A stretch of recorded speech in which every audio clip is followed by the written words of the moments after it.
Hey everybody, welcome to this video for Business Math and Calculators.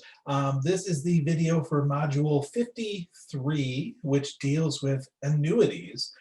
Basically what an annuity is, in its most basic definition, is it is a routine, consistent stream of payments.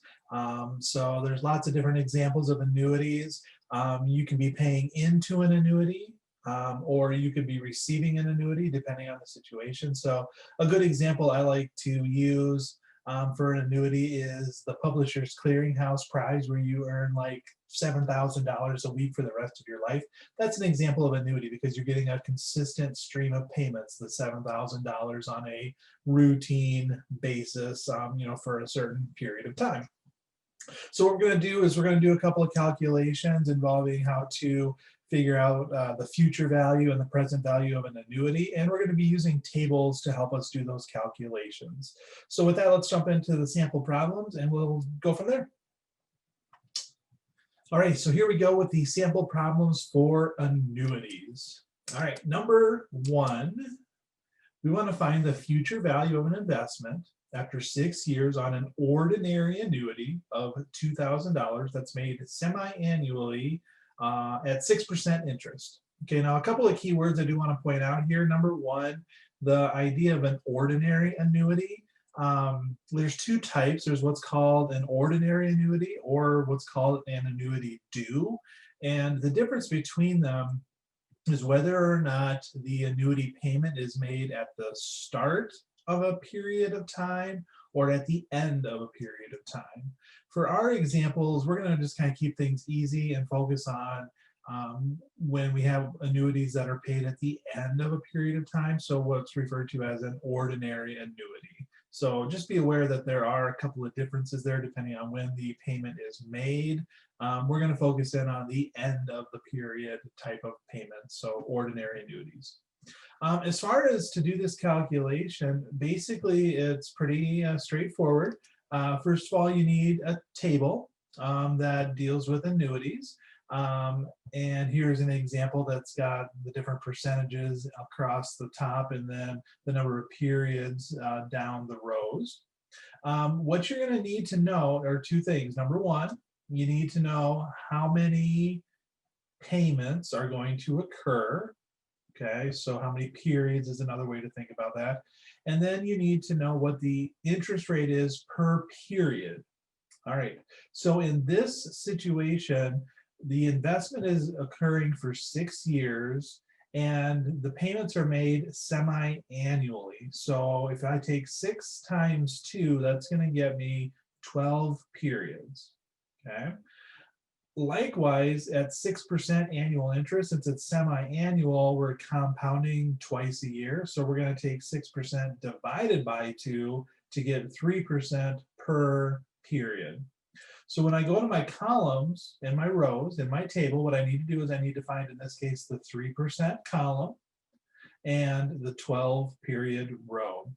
And that spot where they cross is going to be the table factor that we use to calculate the future value. Now I know it's hard to see on the screen right here, but the value in the box there is 14.1920. So what I'm going to do is I'm going to take the amount of the annuity, so in this case the $2,000, times the table factor, the 14.1920, and that's going to get me a future value of $28,384. That's what the annuity is going to be worth after the 6 years of investments. All right, so there you go.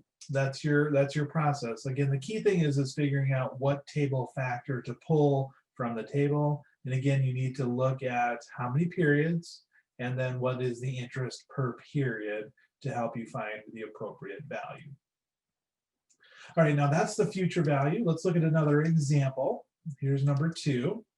And again, this is like the one that I mentioned at the beginning of the video.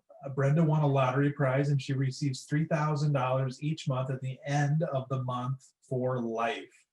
Now, this is an example of an annuity in the sense that she's getting the stream of payments, but she's also going to invest part of that money Okay, so she's going to pay into an annuity to invest her money. All right. Now she's going to deposit half of this money into the account that pays again 6% interest.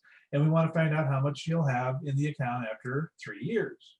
So again, what we're going to need to do is we, number one, need to know how much she's investing. Now again, since she's doing half of the $3,000, $1,500 is how much the amount is that she's going to pay in. So that's kind of the amount of the stream of payments, $1,500 every payment every month. We need to know the table factor, and again, that's based on the interest rate.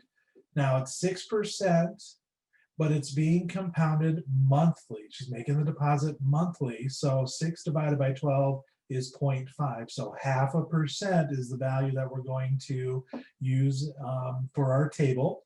And then we're doing 3 years compounded monthly, so that's 36. 3 times 12 months in a year, 36 periods.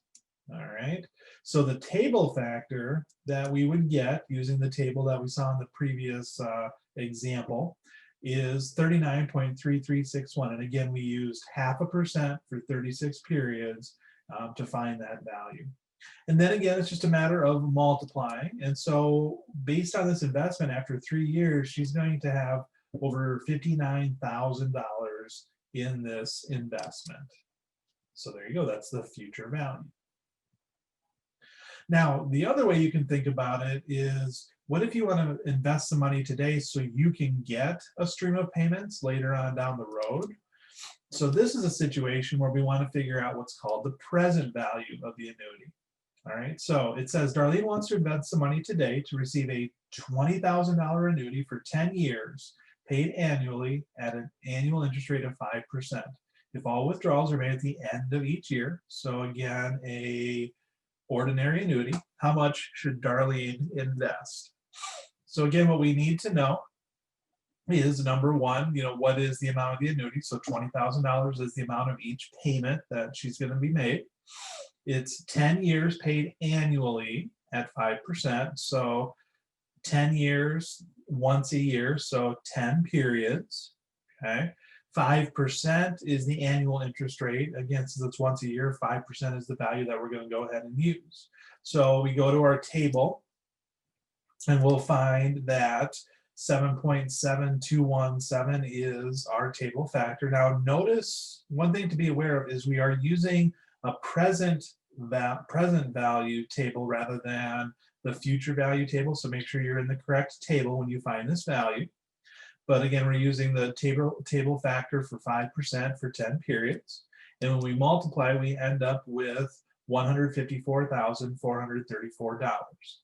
If Darlene invests this money now, okay, in this annuity, she's going to be able to get the $20,000 paid every 10 years, or excuse me, every year for 10 years based on this investment.